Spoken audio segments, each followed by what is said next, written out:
Le président Taï a noté que le chemin de fer qui traverse Dreidoua est en cours de rénovation en conjonction avec le développement du corridor de la ville.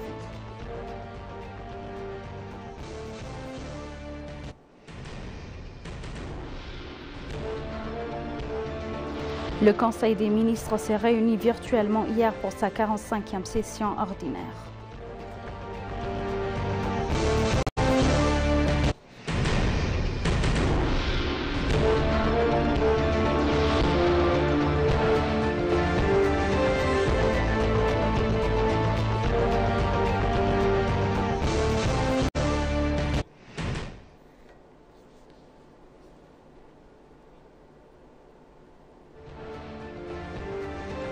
Bienvenue chers téléspectateurs, c'est Aline Tebaro avec le journal du 22 mai 2025.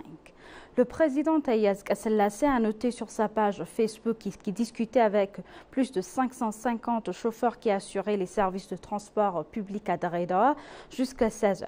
Le président a exprimé sa satisfaction quant aux discussions avec les chauffeurs de coopératives de Dreidoua. Il a également noté que la ligne de chemin de fer Cantonoré, une traverse de Dreidoua, est en cours de rénovation en conjonction avec le développement du corridor de la ville.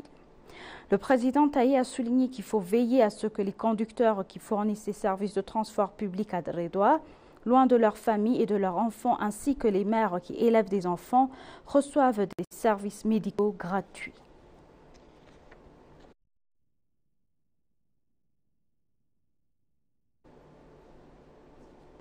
Le Conseil des ministres s'est réuni virtuellement hier pour sa 45e session ordinaire. La première question abordée concernait le projet de proclamation sur le service et la gestion de vulgarisation agricole multipartite. Jusqu'à présent, ce service essentiel était assuré uniquement par les institutions gouvernementales.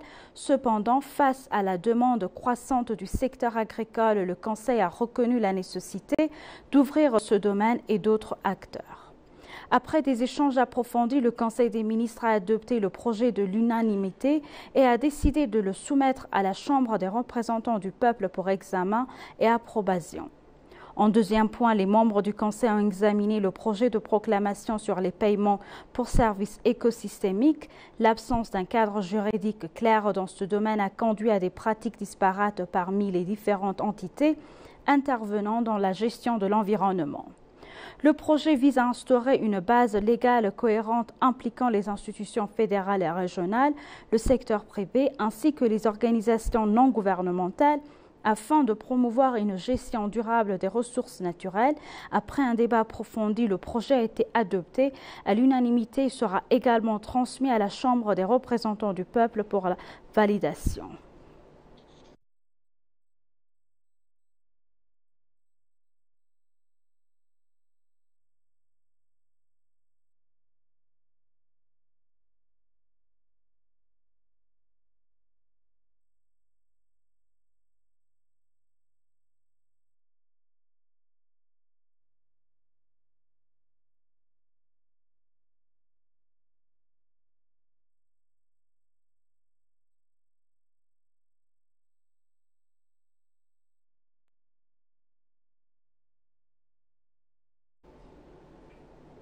La 14e réunion du groupe de travail intergouvernemental Éthiopie-Fédération de Russes sur la coopération militaro-technique s'est ouverte à Moscou. Une délégation éthiopienne conduite par la ministre d'État de la Défense et coprésidente du groupe de travail intergouvernemental, Mme Martha Lewing, a participé à la réunion. Dans son discours d'ouverture, Lewing a souligné que la coopération militaire et technique entre l'Éthiopie et la Fédération de Russie est un pilier essentiel de leur partenariat stratégique de longue date. La ministre d'État a également souligné que le groupe de travail constitue une plateforme appropriée pour examiner la collaboration militaire entre les deux pays et renforcer les capacités de défense de l'Éthiopie grâce à des initiatives de renforcement des capacités et à des opportunités de transfert de technologie. Le président du groupe de travail russe Anatoly Punchuk a pour sa part exprimé la volonté de son pays de renforcer davantage la coopération militaire et technique entre les deux pays.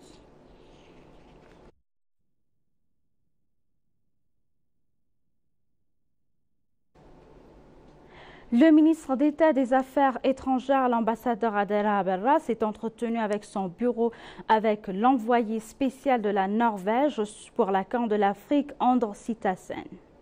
L'ambassadeur Adela a décrit la Norvège comme l'un des principaux partenaires stratégiques de l'Éthiopie et a souligné la nécessité de renforcer davantage les relations bilatérales. Il a également informé l'envoyé spécial des questions relatives à la paix et à la sécurité dans la Corne de l'Afrique.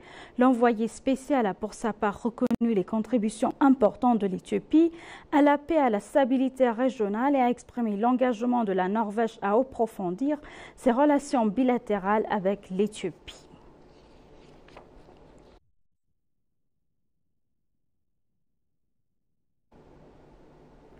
Les forces de sécurité de l'Éthiopie et du Soudan du Sud ont déclaré qu'elles travaillaient plus étroitement pour maintenir la paix dans les zones frontalières des deux pays et prévenir les crimes transfrontaliers.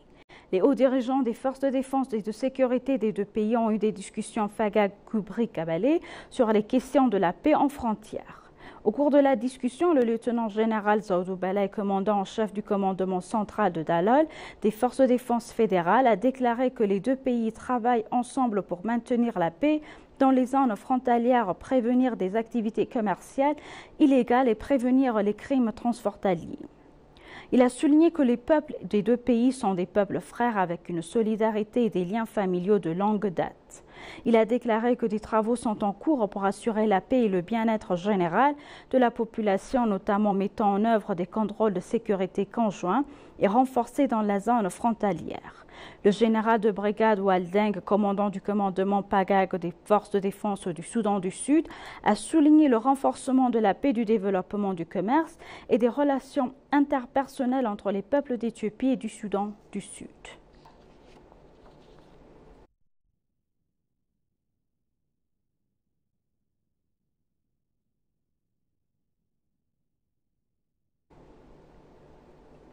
La police fédérale éthiopienne a reçu un prix lors de la conférence internationale de police qui s'est tenue à Dubaï. La police fédérale éthiopienne a publié une déclaration aux médias concernant le prix qu'elle a reçu pour son travail de transformation. La déclaration indique également que la meilleure catégorie d'application policière qui engage la communauté et prévient la criminalité, la police fédérale éthiopienne a annoncé qu'elle avait remporté le premier prix. L'application vise à prévenir la criminalité grâce à la participation communautaire.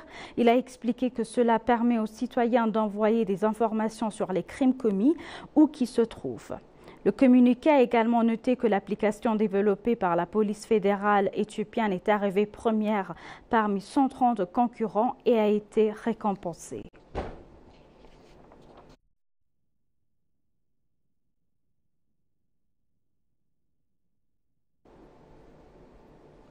Dr Nadir Noureddine, directeur des ressources en eau à l'université du Caire, a déclaré que le grand barrage de la Renaissance éthiopienne en cours de construction en Éthiopie n'aura aucun impact sur les pays en aval. Dr Nadir Noureddine a déclaré à Al Arabiya que le grand barrage de la Renaissance a suscité de nombreuses controverses et questions dans les pays en aval, certains experts en particulier affirmant qu'il constitue une menace pour les pays en aval de long du Nil.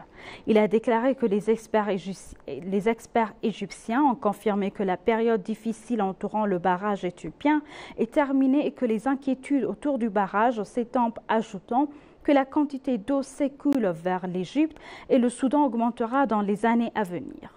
Dr Nadir Noureddine a déclaré « Ni l'Éthiopie ni aucun organisme scientifique international n'a identifié de problème de sécurité ou de déficience dans le grand barrage de la Renaissance éthiopienne qui pourrait affecter sa capacité de stockage. » Il a déclaré que les risques d'inondation étaient élevés pendant cette période et que les turbines pompant l'eau de réservoirs du lac augmenteront le débit d'eau vers l'Égypte et le Soudan. Le Caire a noté que la question du grand barrage de la Renaissance reste une source de discorde entre l'Égypte, le Soudan et l'Éthiopie.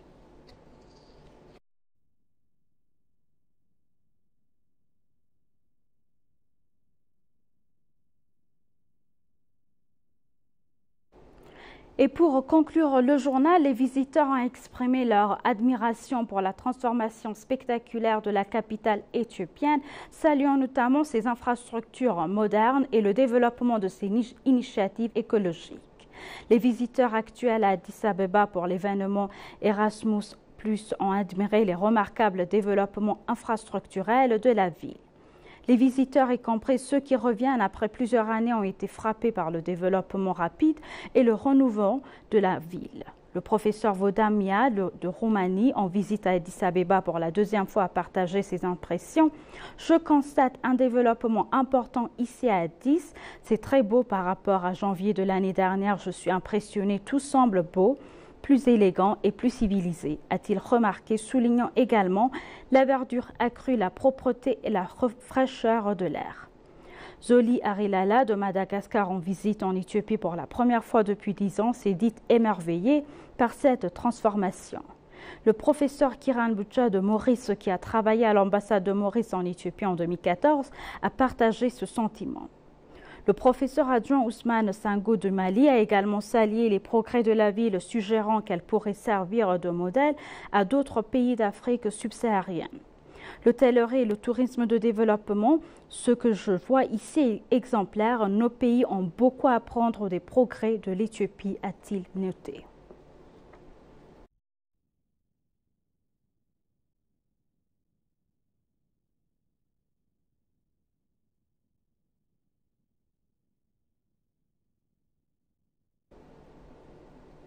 Chers téléspectateurs, nous vous rappelons les titres principaux.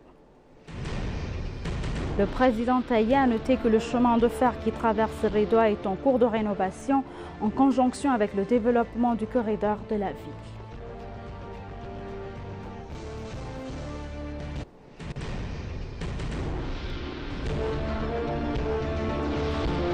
Le Conseil des ministres s'est réuni virtuellement hier pour sa 45e session ordinaire. Merci chers téléspectateurs, c'est la fin du journal, c'était Aline Taibaro avec le journal. Restez avec nous avec le reste des programmes. Bonne journée.